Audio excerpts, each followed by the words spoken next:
Evolución 2021 con Claudia Asunzolo Rivera. Un espacio para ti, porque nuestra misión es la evolución humana. Aquí en Pasión Radio, seduciendo tus sentidos.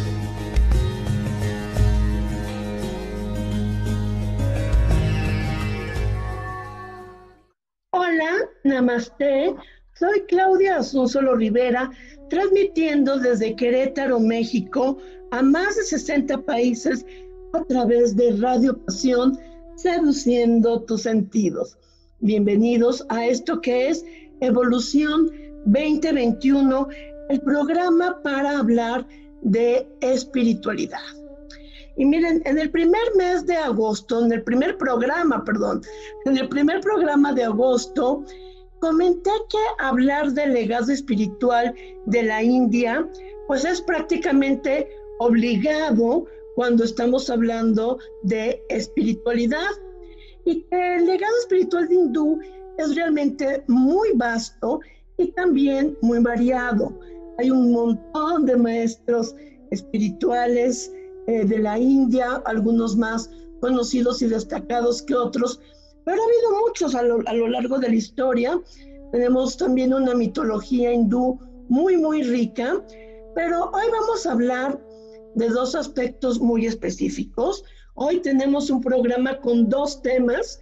El primero vamos a hablar de Krishna y el segundo de algo pues muy interesante. A algunas personas les va a sonar raro, pero de sexualidad sagrada.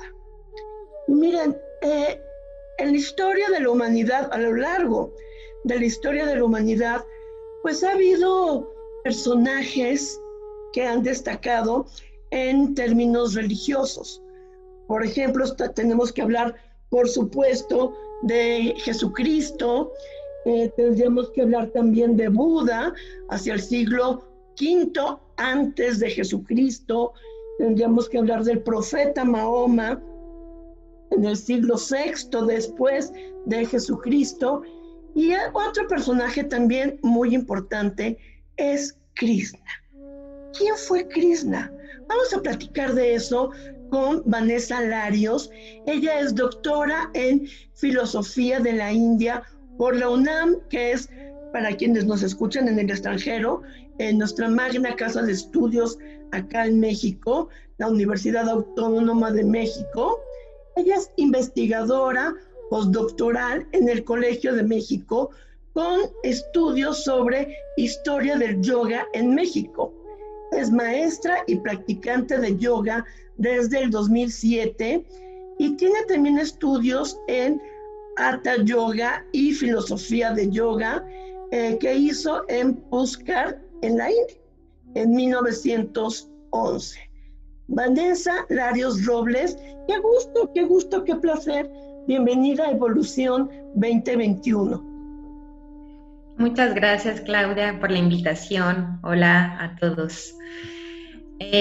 Bueno, pues me parece muy interesante que se plantee un programa sobre Krishna y sobre sexualidad sagrada, porque como bien dices, son dos aspectos, porque hay muchísimos, pero estos son dos aspectos muy representativos de la espiritualidad hindú. Entonces, bueno, como lo planteas, podemos empezar platicando sobre Krishna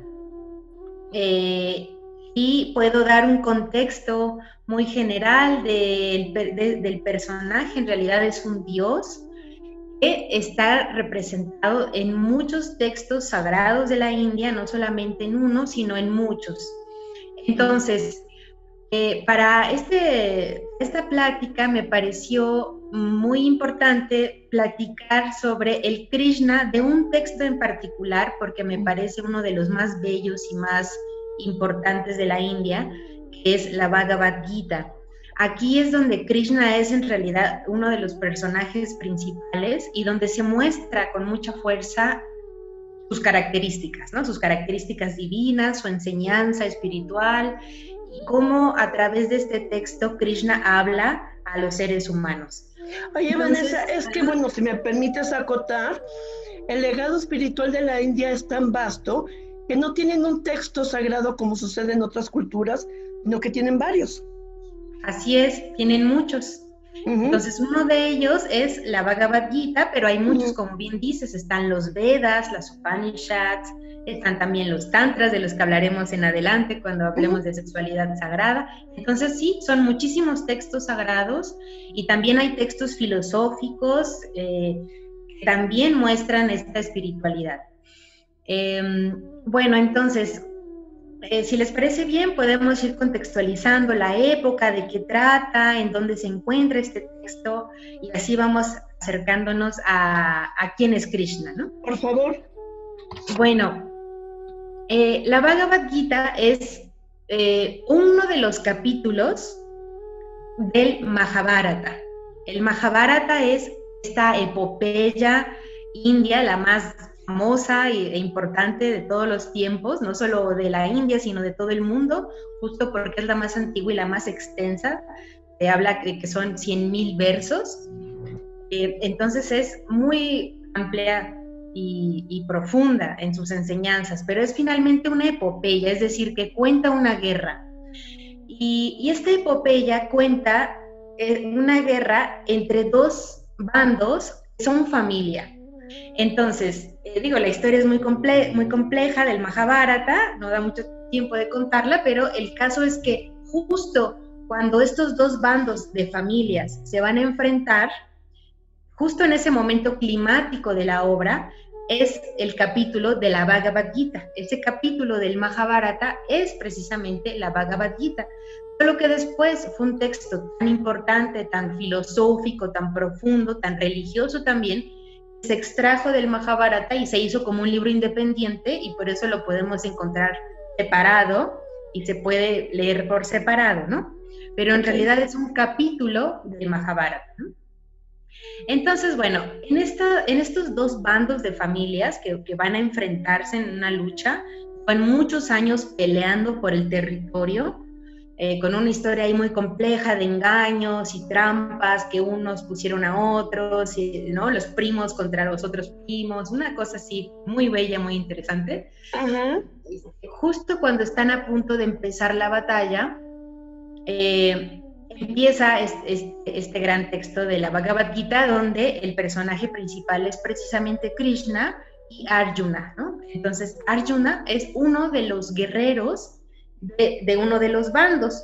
Estos bandos son los Kauravas y los Pándavas, ¿no? Digo, estos nombres pues son así, las familias así se llaman, y son primos entre ellos. Entonces, van a empezar a luchar, y cuando están en el campo de batalla a punto de enfrentarse, ¿no? Imaginen estas escenas así donde todos están con sus caballos, lanzas, arcos, en los carros estos que van jalados por caballos y van los arqueros. Ahí va Arjuna, que es el guerrero más poderoso de todos. Él es un Pándava, y como su cochero está Krishna, ¿no? Entonces, desde este momento ya así comienza la Bhagavad Gita, ¿no? La imagen de que Arjuna le pide a su cochero, sin saber todavía que es Krishna, le pide: dame por favor una vuelta por el campo de batalla para acercarme a mis adversarios, quiero verlos de frente antes de matarlos, ¿no? Entonces, sí, entonces empiezan a acercarse, y Arjuna se da cuenta pues que ahí están sus primos, sus tíos, sus maestros, y entonces empieza a sentir una gran angustia. Y aquí es donde empieza el gran meollo de este texto, ¿no? Que el guerrero empieza a temblar de miedo y empieza a dudar y a decir que él no quiere matar a su familia, que él no quiere enfrentarse, que prefiere abandonar la batalla, pero que no va a matar a sus familiares. A su sangre. Exacto. Entonces, este cuestionamiento y esta duda es lo que hace que Krishna baje al mundo de los hombres. Krishna, en este texto se dice que es un avatar o una encarnación del dios Vishnu. Entonces, Krishna baja en forma de hombre, como el cochero que lleva los caballos, ¿no? Del coche de Arjuna. Y entonces, esta imagen es muy interesante porque es Krishna hablándole al hombre por primera vez, ¿no? Es Dios hablándole al hombre de manera directa por primera vez ante un cuestionamiento ético que se hace el propio Arjuna, ¿no? Entonces... O sea, Krishna provoca que él se dé cuenta que no puede matar su sangre, ¿no? No, de hecho es al revés. Es muy paradójico, pero Arjuna no quiere matar a su familia y Krishna lo va a convencer de que lo haga. Suena muy fuerte. Sí. Suena muy fuerte y muy paradójico, pero justo este impacto que deja la obra al principio es justo lo que luego nos va llevando, mientras se va leyendo, a toda la enseñanza de por qué Krishna está diciendo algo tan bárbaro, ¿no? ¿Cómo es posible que un dios esté convenciendo a un hombre de que mate a su propia familia? Entonces, esto que suena así como totalmente fuera de lugar, antiético, antirreligioso o lo que sea, tiene todo un sentido, ¿no? Justo como para provocar ese impacto en el lector, ¿no? En la gente, para que después muy atentos aprendamos la enseñanza que va a dar Krishna. Y entonces la enseñanza que da Krishna va más allá, aunque parezca mucho, ¿no? Va más allá de la muerte de los propios familiares. Y entonces es donde se siente el peso de la obra, porque lo que está diciendo es que la enseñanza divina trasciende las preocupaciones éticas de los seres humanos, ¿no? Okay. Entonces, en realidad, Krishna, cuando ve que Arjuna tira su arco, hay una escena donde Arjuna no quiere pelear y tira su arco, y entonces Krishna lo regaña y le dice que no sea cobarde, que esa no es la actitud de un guerrero, y que él debe de pelear. Y entonces él le dice, pero estoy confundido, ¿cómo me instas a pelear contra mi familia? No puedo hacerlo, ¿no? Eso es malo, ¿cómo voy a hacer algo así? Como tú me estás diciendo, el propio hombre se enfrenta a la divinidad, ¿no? Y entonces Krishna le dice, está bien, entiendo tu confusión, voy a explicar la verdad, ¿no? Voy a dar la enseñanza de la verdad de todas las cosas para que cumplas tu deber. Entonces, la primera enseñanza y la más importante de todas que da Krishna a los seres humanos a través de este personaje es que el ser humano debe cumplir su deber, su dharma. La palabra en este contexto es dharma, en sánscrito. Tiene muchos significados, pero que en este texto se traduce como deber. Debes de cumplir tu deber, el deber con el que se ha nacido, a lo que has nacido, ¿no? ¿Cuál es el camino que tienes en la vida? Y entonces el camino de Arjuna, pues es ser un guerrero, es pelear. Y en tanto es un guerrero, pues tiene que matar. Su deber es matar.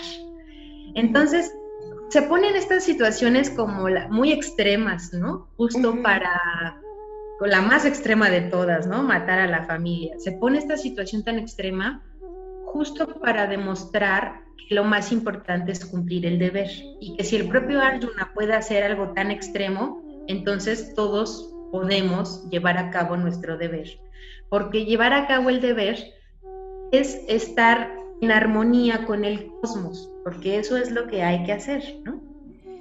Entonces, bueno, la enseñanza de Krishna comienza explicándole que en realidad el cuerpo muere, pero el alma no muere, ¿no? Entonces, aquí la primera enseñanza es esa, ¿no? Los cuerpos son una especie de ilusión en el sentido de que sí nacen y mueren, pero hay un pasaje, por ejemplo, donde le dice, así como nos cambiamos de ropas, así también nos cambiamos de cuerpos. El alma es inmortal, pero el cuerpo no, y entonces de alguna manera matar al cuerpo no significa matar al alma, porque el alma nunca muere. Entonces, yo sé que esto suena así como que no suena una justificación a matar, por supuesto, ni es lo que está pretendiendo el texto, pero lo que quiere decir es que el pensamiento humano puede ir más allá y pensar o considerar que el alma es inmortal y que entonces no debería angustiarle matar a los cuerpos, ¿no? Siempre y cuando esté cumpliendo su deber. Esta es una de las perspectivas. La Bhagavad Gita es un texto que tiene infinitas interpretaciones, no es que esta sea la única, tiene muchísimas interpretaciones, pero si nos vamos así seleccionando algunos versos y encontramos este tipo de frases, pues podemos entender que una de las enseñanzas es esa, decir que el cuerpo y el alma no son lo mismo y que el ser humano no debe de concentrarse en su cuerpo porque el cuerpo va a morir, porque el cuerpo es cambiante, porque el cuerpo es pasajero, como las ropas, ¿no? Y que entonces hay que concentrarse en el alma, en el cultivo del alma. Y que ese cultivo del alma, pues tiene que ver con la devoción a Dios. Y entonces Krishna le está enseñando eso a los seres humanos, les está enseñando, yo que soy Dios, deben tenerme devoción a mí, para que su alma esté pura, porque eso es lo único que importa, ¿no? En realidad lo que importa es que el alma esté pura, que el alma se salve. Eso se logra teniendo devoción hacia Dios, hacia mí, ¿no? Entonces, pues empieza a darle una enseñanza así durante horas y horas antes de que empiece la batalla. Todos están esperando, ¿no? Así como que en la onda narrativa, todos están en pausa esperando, y mientras Krishna está dándole por mucho tiempo esta enseñanza tan profunda a Arjuna. Y entonces, dos de los aspectos más... ¿decir algo? ¿Tienes alguna pregunta? No, adelante, yo ahorita te 10 preguntas. Claro. Dos de las enseñanzas más importantes que se ven en este texto que da Krishna y que van a perdurar a lo largo de toda la historia de la India hasta la fecha. O sea, la Bhagavad Gita es un texto, decías que no tienen un texto sagrado, pero tal vez la Bhagavad Gita sea el más representativo del hinduismo, ¿no? Como el texto fundacional del hinduismo. ¿De qué época data este texto? Más o menos. Qué bueno que lo preguntas, se me pasó. Esto es más o menos del siglo V antes de Cristo. Ok. Ajá. Pero se escribió durante muchos siglos.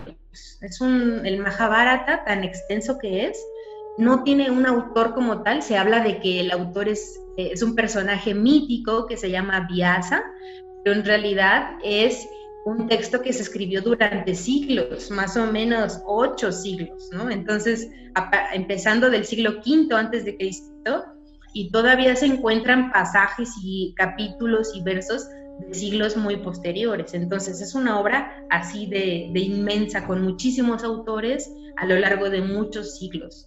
Ok, yo entiendo que esto que nos narras de este guerrero y de que pues no importa que sean tus parientes y tú tienes que hacer esto, hazlo y todo eso, no es más que un pretexto y una narración, y no nos debemos de quedar con eso, sino que, como bien decías, tiene una enseñanza muchísimo más profunda.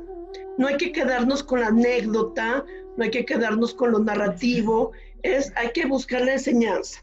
Esto de que del guerrero es un pretexto para dar una enseñanza que es el alma es lo que perdura, y esto que dijiste me parece bien interesante, de que la enseñanza divina va más allá de las preocupaciones humanas, y que además que cada uno tiene que hacer lo que tiene que hacer, ¿no? Su función. Yo quería preguntarte, Jesús fue un ser histórico, independientemente de su importancia en su trascendencia a nivel religioso. Jesús fue un ser histórico, real, existió. Buda, Mahoma fueron seres históricos, reales, existieron. ¿Krishna es un personaje histórico o es meramente mitológico? Sí, Krishna es solamente mitológico. Él solamente, o sea, su mitología habla de un nacimiento y demás, o sea, como si fuera un personaje humano, pero es parte de la mitología. O sea, Krishna es un ser divino solamente. No es como Jesucristo o como Mahoma o como Buda. Krishna es un dios, solamente un dios. Está representado, seguramente lo han visto, que es azul, azul oscuro. De hecho, el nombre Krishna literalmente significa azul oscuro porque así se le representa. Como justo para mostrar que tiene forma humana, porque se ha encarnado, pero tiene color azul. Que no hay que confundirlo con el dios Shiva, porque el dios Shiva también luego lo ponen azul o verde, pero Shiva generalmente tiene varios brazos y Shiva nunca encarnó, y Krishna sí es la encarnación de un dios. Si nos vemos en términos religiosos, Jesús, para quienes son católicos, son la encarnación de Dios, y Shiva es la encarnación también de un dios, un avatar, como dices, ¿no?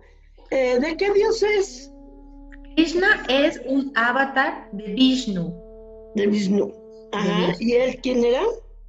Vishnu es uno de los dioses védicos más antiguos, también no solo es védico, pero hay la primera representación que aparece en los Vedas, pero después aparece en muchas otras religiones, en muchos otros textos, ¿no? Sobre todo tántricos también. Ahí está Shiva por un lado y Vishnu por otro, pero Vishnu tiene muchas representaciones, pero una de las más significativas es cuando aparece junto a otros dos dioses, precisamente Shiva y Brahma, y ellos tres se llaman la Trimurti.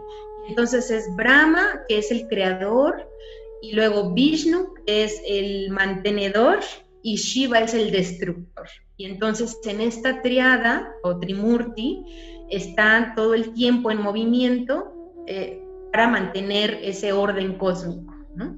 Entonces, entre los tres mantienen el equilibrio. Así es. El creador, el mantenedor y el destructor, ¿no?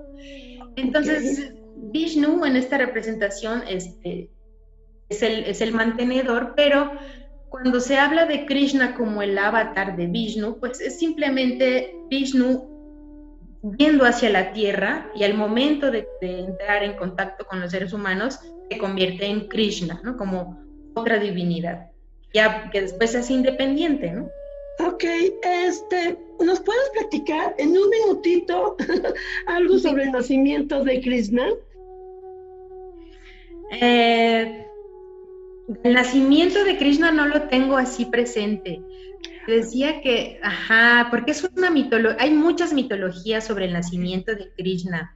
Okay. Entonces, te decía que yo había preparado como solo de la Bhagavad Gita, porque ahí me parecía que las enseñanzas sobre Krishna eran muy representativas.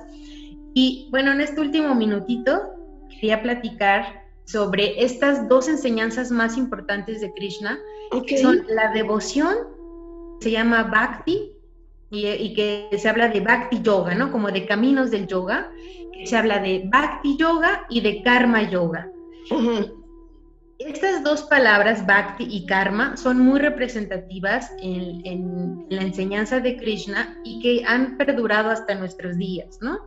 Cuando se habla de Bhakti es la devoción, se traduce también como el amor a Dios, y que Krishna le va a enseñar a Arjuna y a todos los hombres que el amor a Dios es lo más importante, que en cada acto que se haga debe haber devoción.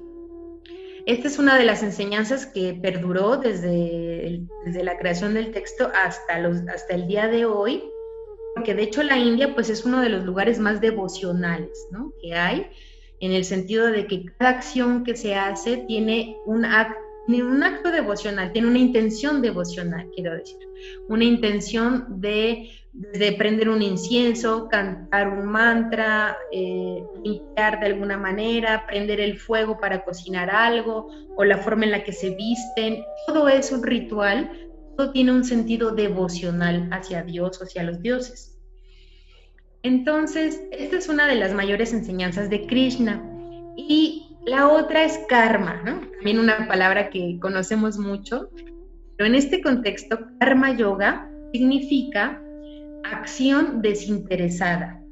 Y esta es otra gran enseñanza del texto que hace Krishna, porque lo que dice es que el ser humano debe actuar de forma desinteresada, debe actuar siempre sin esperar algo a cambio. Ok. Ajá, y esto es karma yoga, actuar sin esperar algo a cambio. Entonces, cuando el ser humano actúa solo por amor, sin esperar algo a cambio, paradójicamente es cuando recibe todo el amor de Dios, ¿no?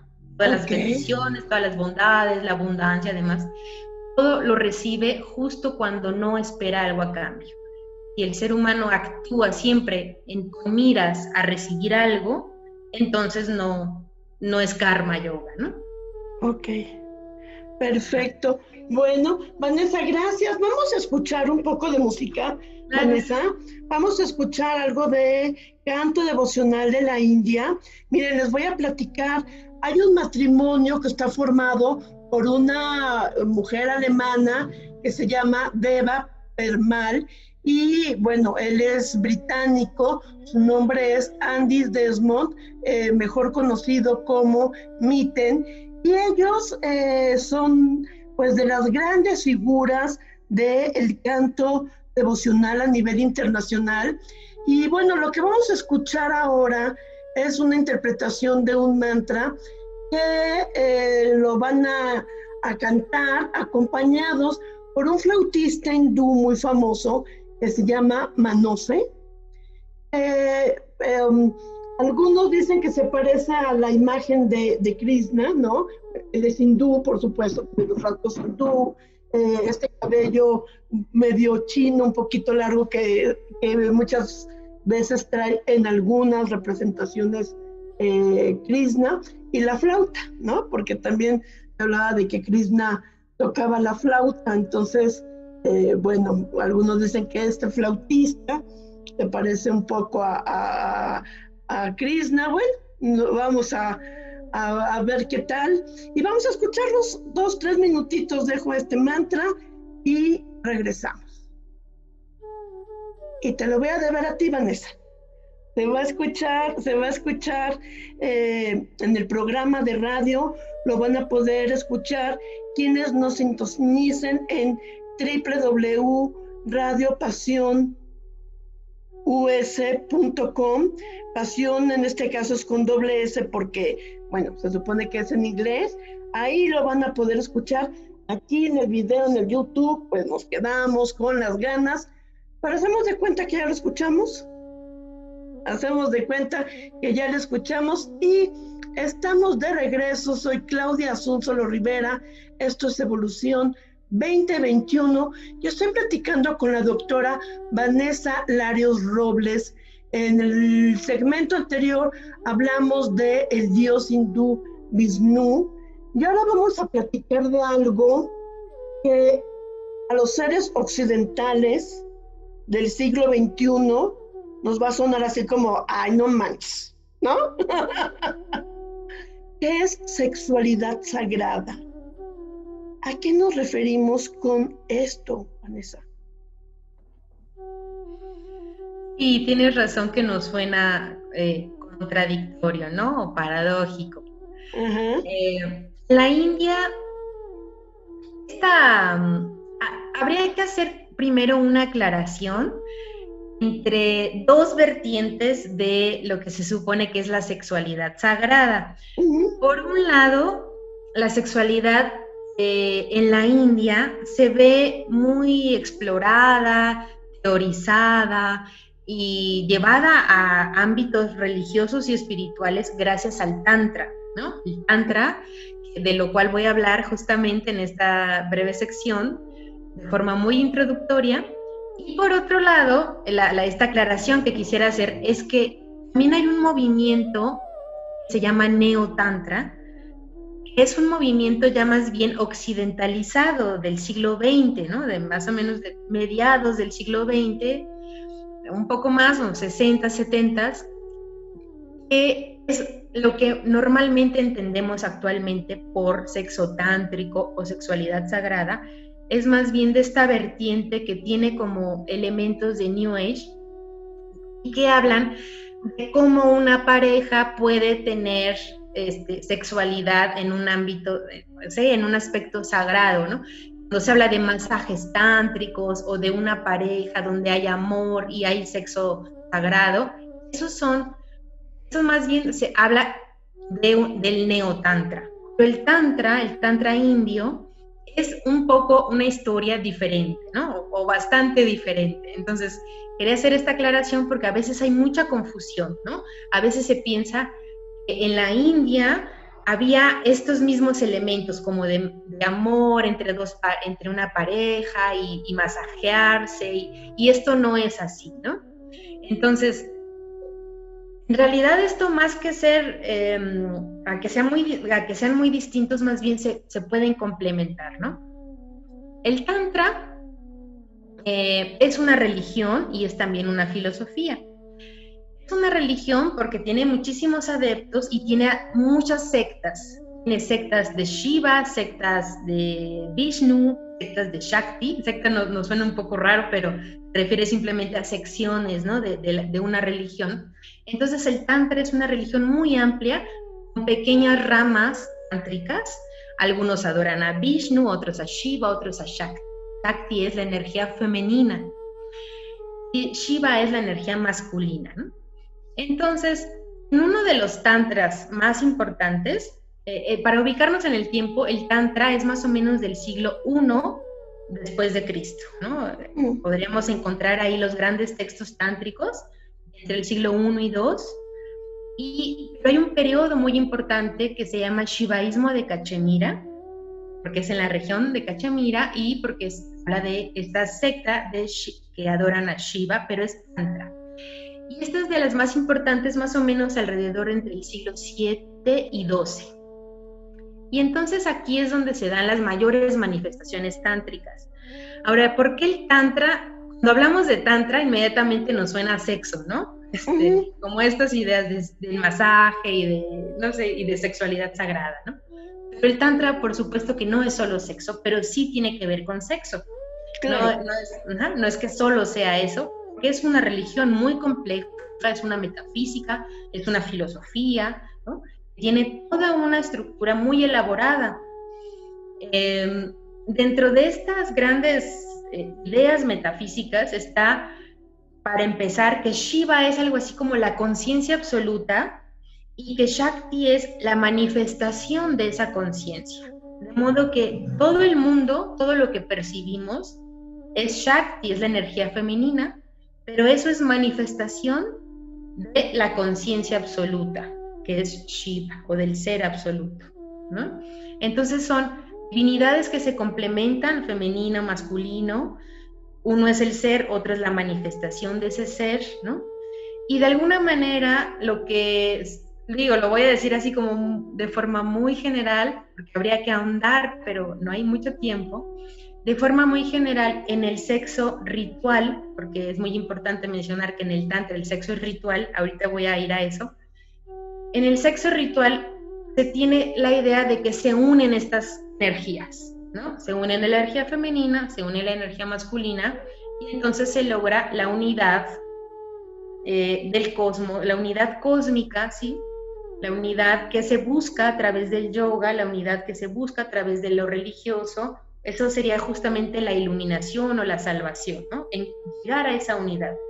Entonces el sexo es algo así como un ejercicio espiritual, sí, aquí sí nos suena muy raro, ¿no? Es un ejercicio espiritual, tántrico, pero que es 100% ritual, ¿no? Nunca hay una sexualidad o para pasarla bien, o por amor, o por aventura nada más, no, o sea, siempre el sexo va a estar en un contexto ritual y los participantes son iniciados, ¿no?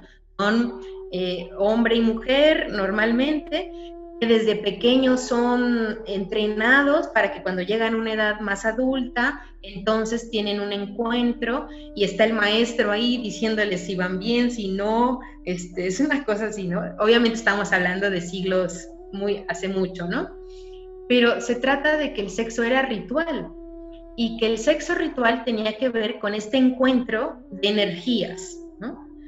Por otro lado, es también muy importante mencionar que el Tantra le da mucha importancia al cuerpo y que como que le da una nueva significación al deseo, a lo erótico, pues sí, al cuerpo, porque antes del Tantra como lo vimos en la Bhagavad Gita, donde el cuerpo y el alma no son para nada lo mismo, en el Tantra sí se le da una importancia al cuerpo, ¿no? Uh-huh. El cuerpo ya no es para el Tantra un obstáculo o no es lo opuesto al alma, ¿no? Sino que el cuerpo es sagrado. El cuerpo es sagrado en el Tantra. Uh-huh. Y como es sagrado, pues entonces todo lo que ocurre en el cuerpo también es sagrado. Todo como sea, todos los fluidos, los olores, todo lo que produce el cuerpo no es considerado como algo sucio o algo impuro, en contraste con el alma, que se supone que siempre es pura, ¿no? Inmutable y demás, sino que el cuerpo también es sagrado. O sea, pasamos de esta dicotomía o de esta postura maniqueísta en la que, bueno, el alma es lo puro, es lo sagrado, el cuerpo, el cuerpo no importa. Es más, puede ser que el cuerpo, más bien hay que hacerlo un poco al lado, porque a lo mejor el cuerpo es como la parte pecaminosa del ser humano. Hablar de una integración y hablar de que a través del cuerpo y a través de la propia sexualidad se puede desarrollar una espiritualidad. Sí, bueno, en realidad todo está unido. Esta metafísica de la que hablé antes de Shiva y Shakti como la conciencia y la manifestación, en realidad tiene que ver con que Shiva está en todo. Shiva, como es el ser que se manifiesta en el mundo a través de Shakti, Shiva está en todo. Entonces, si mi cuerpo es la manifestación de Shiva, mi cuerpo es Shiva, ¿no? Para decirlo de forma así como muy, muy somera, ¿no? Mi cuerpo es Shiva, entonces mi cuerpo es sagrado. En el mundo no hay una sola cosa que no sea divina, que no sea sagrada, según el Tantra. Entonces, de acuerdo con esta religión y esta filosofía, no puede haber nada impuro. ¿Cómo va a haber algo impuro si Shiva está en todo, ¿no? Entonces, las otras religiones que consideran que el cuerpo es pecaminoso, para los tántricos se les hace absurdo pensar que algo puede ser impuro siendo que Dios está en todo, ¿no? Entonces ellos dicen, no, Dios está en todo, está en el sexo, está en el atardecer, está en los animales, está en la belleza, está en la muerte. Por supuesto que la muerte es aquí muy importante también para los tántricos. Tanto lo erótico como la muerte son como estos dos grandes toques, ¿no? Tiene el cuerpo, no son aceptados por la espiritualidad, y que el Tantra dice, ¿cómo no? Aquí está el sexo, aquí está la muerte, en nuestro cuerpo se manifiesta lo erótico, el deseo, en nuestro cuerpo se manifiesta también la decadencia, la vejez, la enfermedad, la muerte. Eso es divino, porque esa es la manifestación de Shiva, ¿no? Uh-huh. Es muy fuerte, en realidad es muy fuerte lo que dicen, ¿no? O sea que según la religión tántrica, Dios está en todo. Así es. Ajá. Mira, en eso creo yo también. Ok, ¿tiene algo que ver con el Kama Sutra o nada que ver? No, nada que ver. En realidad el Kama Sutra, bueno, aunque está cercano a estos tiempos, el Kama Sutra es un texto independiente. Sí, no tiene nada que ver. Uh-huh. Ok, aquí de lo que estamos hablando en el Tantra es esta posición que se me hace muy interesante de que la sexualidad te puede dar una experiencia espiritual, una experiencia sagrada, de ver en el acto sexual tal complementación entre la energía femenina y la energía masculina, que se considera que es como el cosmos, ¿no? Sí, bueno, aquí lo que decía al principio, que a veces suele ser un poco decepcionante para nosotros los occidentales saberlo, ¿no? El hecho de que esta sexualidad, tal y como la plantea el Tantra antiguo, ¿no? El Tantra indio, no la podemos ejercer nosotros, porque tendríamos que ser de ese contexto, de esa religión, o sea, tendríamos que ser indios tántricos, iniciados, para poder hacer un ritual así, tener un sexo así. La sexualidad que nosotros los occidentales vivimos no es ritual, no es religiosa, ¿no? Nos suena raro, nos suena contradictorio, como que realmente ahí sí son muy distintos nuestros pensamientos respecto a India, ¿no? Entonces, por eso el neotantra, como les decía hace rato, el neotantra, un movimiento ya occidental, que nació precisamente, les digo, como con los hippies, ¿no? De los 70s, 60, 70s, cuando la sexualidad, cuando fue un boom de la sexualidad, ¿no? Cuando se liberó la sexualidad y entonces ahí como que entró una filosofía espiritual, perfecto, en ese momento histórico de Occidente, ¿no? De Estados Unidos en particular. Pero no significa que nosotros podamos tener una sexualidad tántrica como en el sentido de la India antigua, ¿no? Podemos tener una sexualidad muy significativa, muy profunda, darle un sentido diferente, ¿no?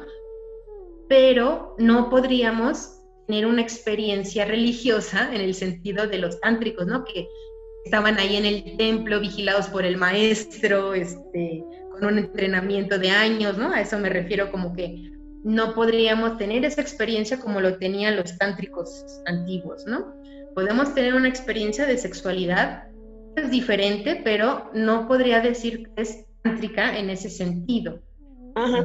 Todo lo que valdría la pena preguntar, Vanessa, es a estos seres del siglo XXI en Occidente, ¿qué nos enseña el Tantra? ¿O qué nos puede aportar el Tantra? ¿O qué podemos aprender de él? Pues qué bonita pregunta, porque justo cuando vemos esta brecha entre pues, lo que era la religión tántrica y lo que podemos hacer nosotros ahora, a veces nos suena así como imposible, ¿no?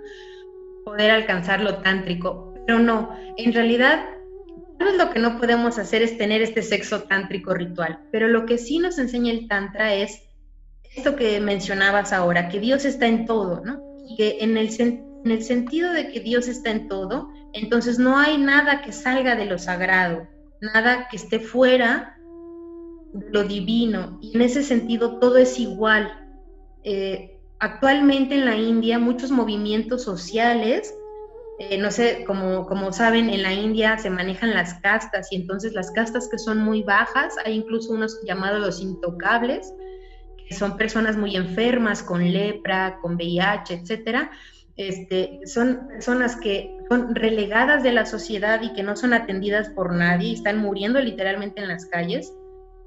El Tantra, los movimientos tántricos actuales se han convertido en movimientos sociales que acogen a todos y dicen, pues si Dios está en todo, pues todo también está en el intocable, ¿no? Y entonces vamos a alimentarlo, vamos a curarlo, vamos a cuidarlo. También es una religión que incluyó por primera vez de forma muy importante a la mujer, ¿no? O sea, que no habían hecho otras religiones, como que es una religión muy inclusiva, y porque abarca todo, y entonces esa es la gran enseñanza del Tantra, ¿no? Que podemos adoptar nosotros como occidentales. ¿Sabes lo que creo que es importante? Entonces, reconocer en uno mismo y en el otro a la divinidad. Y entonces, si yo reconozco en mí a la divinidad, me voy a tratar con todo el amor y con todo el respeto propio de una divinidad. Y voy a pedir que tú hagas lo mismo, que me trates así. Y obviamente si reconozco en ti también a la divinidad, te voy a tratar con todo ese amor y con todo ese respeto, ¿no? Y pensando yo en la sexualidad, y sin quererme ver muy moralista, ¿no? Pero entonces también pensaría en llegar al acto sexual con esa conciencia de que me estoy involucrando con un ser que es divino. Uh-huh. Y que nos vamos a involucrar de la manera más íntima en que dos seres humanos se pueden involucrar, ¿no? Entonces, ¿sabes por qué pienso esto? Porque de repente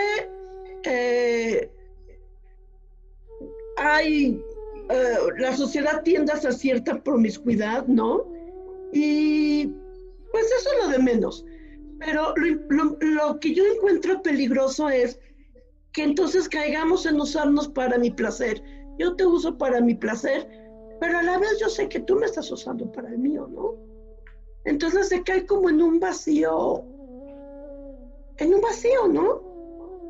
En cambio, si nos tratamos con este amor y este respeto de ser seres sagrados, en el plano sexual y en cualquier plano, en el plano personal, en el plano de relaciones, de familia, de trabajo, en el ámbito social, ¿no? Pues qué diferente sería todo realmente, ¿verdad?